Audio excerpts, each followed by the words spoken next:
Hello doctor Pandey की स्वास्थ्य पाठशाला में आपका स्वागत है। लास्ट एपिसोड में हम लोग प्रोटीन की बात कर रहे थे, लेकिन आज एक विशेष दिन है हर भारतीय के लिए। हमारे देश में हर तरह बहुत सारे धर्म के साथ के लोग साथ साथ रहते हैं। सबसे सभी के धर्मों का में लिखा गया है, कहीं ना कहीं 9 वर्ष होता है। सनातन धर्म में जो है राजा विक्रमादित्य ने विक्रमी संवत का ये स्थापना की थी। माना जाता है कि हिंदू मैथोलॉजी में कि ब्रह्मा जी को इसी आज ही के दिन सृष्टि की रचना करने का जो है वो दिया गया था, आदेश दिया गया था, कहा गया था, उनसे रिक्वेस्ट की गई थी। और इसी तरह से जो है हमारे सिंध के लोग जो सिंधी भाई हैं उनकी चेटी चंद का है। इसी तरह पंजाब में एक हमारे बहुत महान हुए हैं, उनका नाम मुझे इस समय नहीं याद है, लेकिन उनका भी जन्म दिवस है। इसी तरह सीरीज ऑफ थे। और इस्लाम का भी कल से शुरू हो रहा है। चाँद पे उनका डिपेंड होता है, अगर आज चाँद दिख गया तो कल से भी उनका भी एक नया वर्ष शुरू हो जाएगा और रोज़े शुरू हो जाएंगे, मुबारक महीना शुरू हो जाएगा।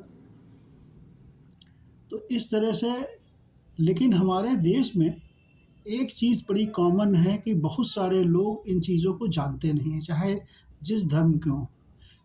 चूँकि हिंदू धर्म का विस्तार बहुत बड़ा है, इसलिए उसमें बहुत सारे वर्ग हैं, इसलिए बहुत सारे लोग जानते नहीं हैं। और लेकिन उसका कारण क्या है वो हम बाद में डिस्कस करेंगे। पहले हम न्यू ईयर्स की बात करते हैं, जो इंग्लिश न्यू ईयर्स है। 1 जनवरी को होता है।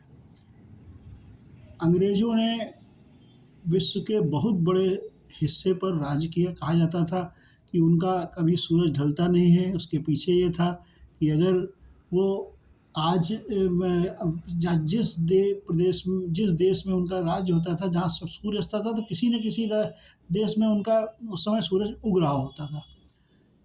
तो उनका प्रभाव इतना ज़्यादा रहा, और एक कम्युनिकेशन की लैंग्वेज इंग्लिश रही, और बहुत ज़्यादा प्रभाव रहा कि हमारे समाज में बहुत सारे लोग ये समझते रहे कि इंग्लिश बोलने वाला ज़्यादा होशियार होता है।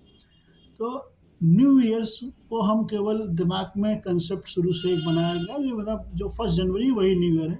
और दूसरी चीज़ है, उसका कारण है फिक्स डेट है,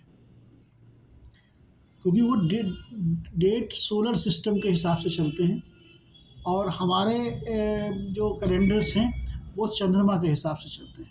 तो चंद्रमा की गति और तिथि और के हिसाब से वो डेट उनकी डेट से वेरी करती है।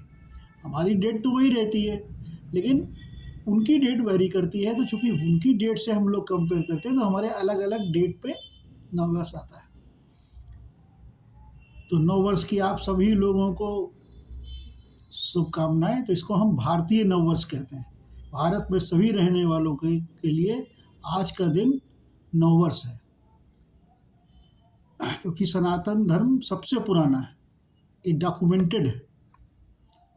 तो उसका का जो नया साल है वो सभी भारतीयों का है। तो भारत में जितने रहने वाले लोग हैं और भारत के जो सिटीजन्स हैं उनके लिए न्यू ईयर आज है। दूसरी बात, एक बहुत बड़ा चैत्र नवरात्र शुरू हो रहा है, जिसमें 30 को रामनवमी है। तो ये 22 से लेके 30 की दोपहर तक लोग व्रत रहते हैं। कुछ लोग पूरा रहते हैं, कुछ लोग पहला रहते हैं, आखिरी रहते हैं। और जब कल हमारे इस्लाम का भी शुरू होगा तो उनका रोज़ा तो पूरे 24 घंटे का होता है।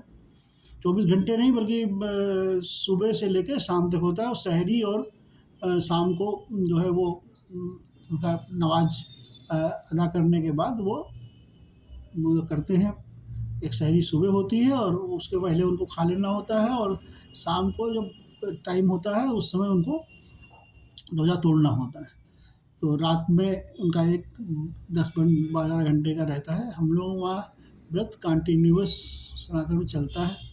तो व्रत में ख़ास तौर से एक ध्यान सभी लोगों को रहना चाहिए। ये व्रत हमारे महापुरुषों ने इसलिए डिज़ाइन किए थे कि हम स्वस्थ रह सकें।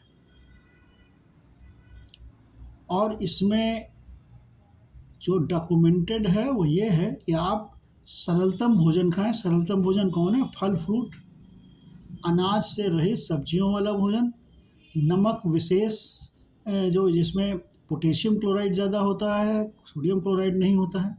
इस व्रत का कंसेप्ट केवल एक है कि हमारे शरीर के अंदर जो सेल हैं, कोशिका, उनकी असमय मृत्यु न होने पाए, क्योंकि सोडियम नमक जो होता है वो वाटर रिटेंशन करता है और हमारे सेल में सोडियम पोटेशियम पंप होता है। तो जब एक पोटेशियम मॉलिक्यूल बाहर जाता है तो 2 सोडियम सेल के अंदर जाते हैं। तो सोडियम की प्रॉपर्टी होती है वाटर रिटेन करने की। तो अगर हम लगातार उसी तरह का पैटर्न फॉलो करते हैं, जैसा रेगुलर ज़्यादा नमक खा रहे हैं, ये सब कर रहे हैं और नॉर्मल नमक खा रहे हैं, तो इसको डॉक्टर लोग के सॉल्ट भी कहते हैं। मार्केट में के सॉल्ट के नाम से मिलता है, लेकिन सेंधा नमक, फरारी नमक, और ये पहाड़ से निकाला जाता है। सिंधु की तरफ एक पहाड़ हैं कई सारे, वहाँ से खदान से निकाला जाता है। और इसमें पोटेशियम ज़्यादा होता है, जिससे सोडियम जो इनटेक होता है वो कम हो जाता है।